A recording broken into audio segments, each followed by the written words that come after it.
What's going on, guys? Mr. Acolyte here, and it has been a long time, but we are back with another match review. Man, we have not done one of these in a bit, but CEO just happened over the weekend, so that means we got a bunch of fresh new matches for us to review.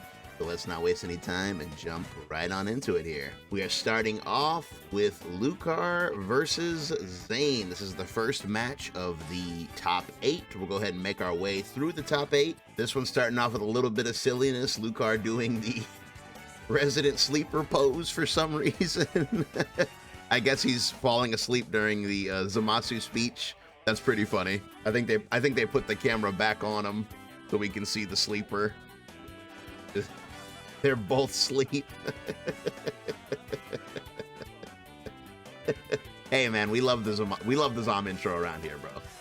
We love the Zom intro. I'm glad to be back doing some match reviews, man. I miss doing these. These are some of my favorite content to make here. And man, we are straight in with the neutral. Zane is on top of this man already. Got him in the corner. Watch out for that command grab. Both playing neutral here. Zane doing the Zamasu keep away while Lucar's doing a very good job of avoiding it, but he does get picked up by the super dash right there. We do have a little bit of a drop. 16 coming in. I suspect we're bringing in 16 just because he's a little bit better at dealing with chasing Zom. But we got a big pickup right here. What's the knockout going to be? So this is the scariest thing about Lucar. Lucar, he's one of the only players I know of that will just purposely drop every combo in the interest of getting a reset. And that is so scary because in this game, most players, you're not going to be used to that. You're conditioned to wake up a certain way after certain knockdowns. So when someone just stops their combo out of nowhere, it really is kind of like an eye-opener of like, wait a minute, you know, what's going on? And usually he's in position here to get a command grab. In this instance, Zane was basically ready for it, and he teched down and then sparked. So that got him kind of out of the situation. But when you're fighting Lucar, that's definitely something you have to look out for, because he will reset you into a dunk. It's basically guaranteed. All right, we're still playing nice and slow here. Zamasu gets another pickup. Doing a little bit of staircase. Time to block.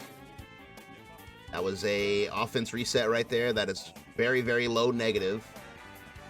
Oh, very, very nice. Very, very nice. So Lucar weathered the storm. And this is a point for blocking, because as you can see, we say this a lot, but blocking, believe it or not, is very beneficial in this game, because as you can see, Zane used up all of his resources, and at this point he has to either go for a Dragon Rush, some sort of risky opening, or just back off. He goes for the Dragon Rush, Lucar techs it, and then he gets the advantageous situation because post throw break, 16 is very scary because of this right here.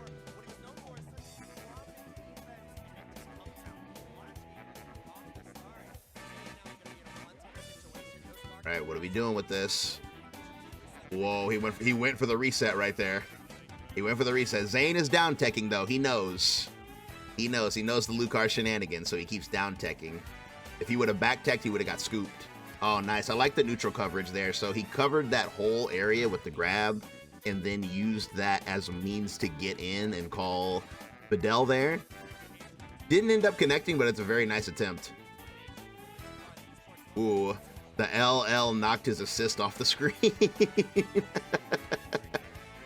Oh, man. Labcoat's LL is just absolutely hilarious. The distance it travels, the fact that it starts out low, the fact that the second hit hits up so high, it's just...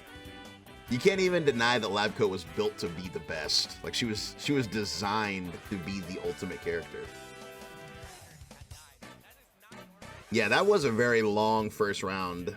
Now we got the Catman out here. Ooh. Tried to sneak a super dash in there, but Lucar was ready with the spin. Spin is the ultimate anti-super dash move. Wow, that was actually genius right there. That was actually genius. He literally barriered the 2M and then spun the follow-up. Man. He's ready, dude. You really love to see people playing matchups perfectly. That's like one of my favorite things to see, is when a player's actions are based solely around the opponent that's on the screen. And man, that was very, very nice too. These super jumps, these were just baits for raw tag, because as you can see, Pierce's health is extremely low, so that means Zane is going to want to get him out. So he's literally, Lucar is literally just super jumping just to create enough space so that when the raw attack happens, he can react to it, and he does. Boom. Zane might be willing to take this though, because his lab coat is so healthy, and Lucar doesn't have a ton of meter, so he did get punished for it, but it's not like he died. He didn't lose that much. Didn't even have enough for a level 3, so that was probably like a calculated moment where Zane is just like, you know, I can take this. And yeah, you got to be careful with those beams at neutral. Beams at neutral, believe it or not, they still are unsafe, even though you can't punish them as easily as you used to be able to. Like, you used to be able to punish them with Key Blast, stuff like that, but you can still punish them pretty readily with Super Dash, because your Super Dash will beat out the startup of their Super Dash. Ooh, that was scary. That was scary. And that was just the long arm of the law right there. That was not even a punish. That was just one of those factors of Lucar was holding back.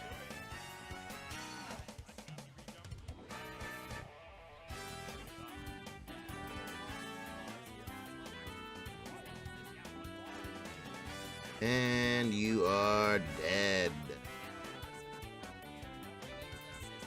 All right, here comes Videl. She's not the worst anchor ever, but Zane's got so much health. This is why Videl's not that bad of an anchor. She can definitely open you up alone, and she's got great defense. Her dodge makes her pretty weird to try to pressure. Ooh, okay. Does get the pickup. And then she has her own built-in assist, so she definitely functions pretty well as an anchor. Ooh, I like that. Knockdown into Hell Zone. That is one situation that's very hard for Videl. She's not good against Hell Zone at all, because that's a situation where you need to reflect. Ooh, caught him holding up back, and that's going to be it for round 1. Game 1 goes to Zane. That was good stuff. That was a good set. So we're doing the classic, going back to character select, you know, resetting our minds, not letting the momentum bleed into the next match. And yeah, it's a funny thing here at CEO, the players were forced to do random select. So kind of a good thing and a bad thing, because some of the stages you don't want to play on, like Destroyed Namek, but it is cool to see other stages besides just Cell Game Arena. Because that is like my only minor nitpick with tournament play in every game, is that I get so tired of seeing the same stage over and over, like in Guilty Gear. That Zato stage, you just see it every single time. Like, I just get so tired of it. But either way, we're back into this next match here, and that was another reset attempt. That was another reset attempt. Oh man, that was actually so smart. I'm glad I rewound that. I didn't catch that at first. That's actually so smart. So Zane has been down teching out of every reset. So as an answer to that, Lucar did a reset, and then he dashed forward and did a 2L. But this time Zane actually back teched, because the back tech is what you want if you want to try to get a reset into a scoop. So it's funny that the moment that Lucar finally tries to stop down tech, that's when Zane does a back tech. That's pretty funny. Fighting games, by the way. Oof, so we are chasing this man down. That was close. They both backed off. That was nice. Ooh, that was nice. Oh, that wasn't even really a drop. I wouldn't even really count that as a drop from Zane. The fact that was just a misalignment. The fact that the last S whiffed made sure that he was cancelable. If you do a series of key blasts and one of them misses, they do not let you cancel it, because it counts as an overall whiff. It doesn't matter that the first 2 hit. He would have had to have just done a singular S.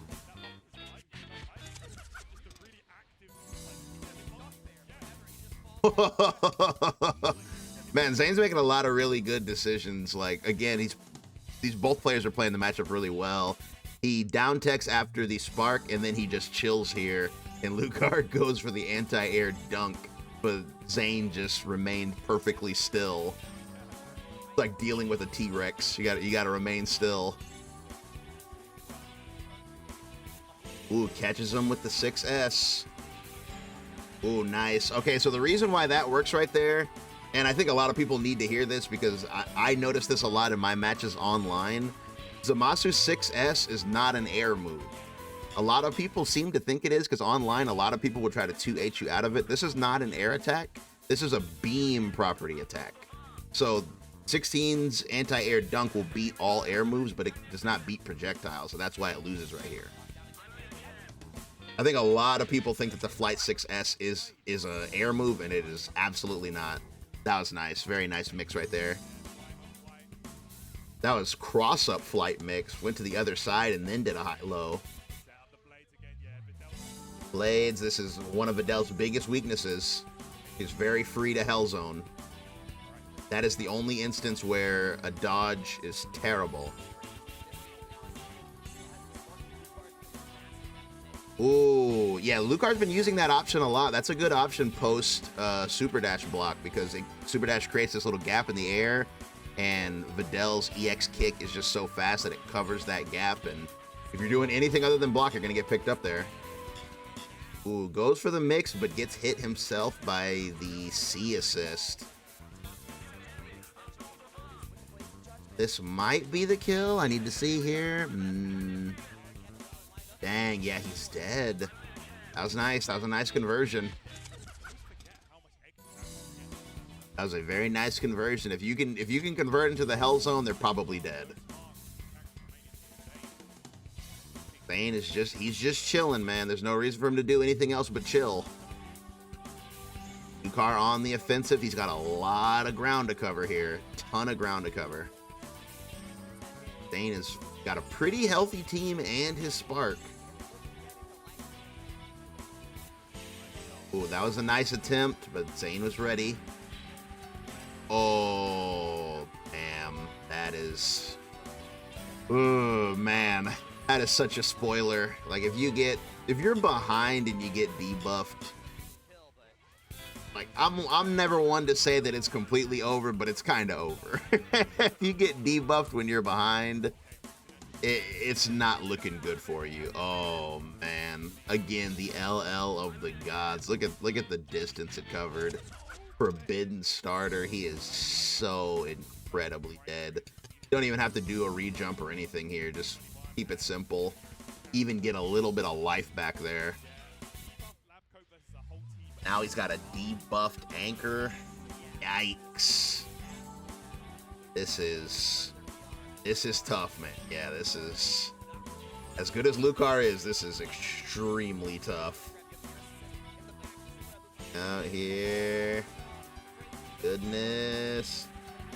Ah, yeah, he tried to swing, and that is gonna do it. Zane takes it 2-0 over Lucar. This is the part where we usually try to pinpoint final turning point of the set of what decided the winner in the end. But for this match, it's kind of tough because both players were playing really well, and it just really came down to Zane playing his defensive game and Lucar trying to chase him and basically just being unsuccessful in that. You could say that the turning point was right here when he lost Videl, because Videl is a big part of his team. It's kind of like she's like the teeth of the team. Like, she's the most aggressive character on his team, other than Labcoat, of course. But once he lost Videl, it kind of turned into a situation where he had to rush a bit more because now he's in a situation where he's behind, and he was making good use of that. But at this moment right here, when he eventually gets debuffed, I feel like this, without a doubt, was a turning point. Because I didn't point that out before, but what made this even nastier is Zane he called the assist first. He called Zamasu's assist and then did the debuff. So not only is that an optical illusion, but it would have made the debuffs completely safe. It's already semi-safe anyway, but if he had jumped, he would have still been able to continue his pressure. So yeah, this moment right here was very hard to come back from. That being said, I do feel like both players were playing really well. It just seems that overall Lucar was unable to overcome Zane's defensive play style. And that's going to bring us to the end of the video. Thanks so much for listening, guys. We are back, like I said, with the match reviews. This is only the first match of the top 8. We're going to continue on till we get to the end. So hope you fellas stick with it with that. Be sure to check out my playlist at the end for other match reviews and other games that we've been playing lately, like Guilty Gear and Street Fighter. As always, I will see you guys in the next one. Peace.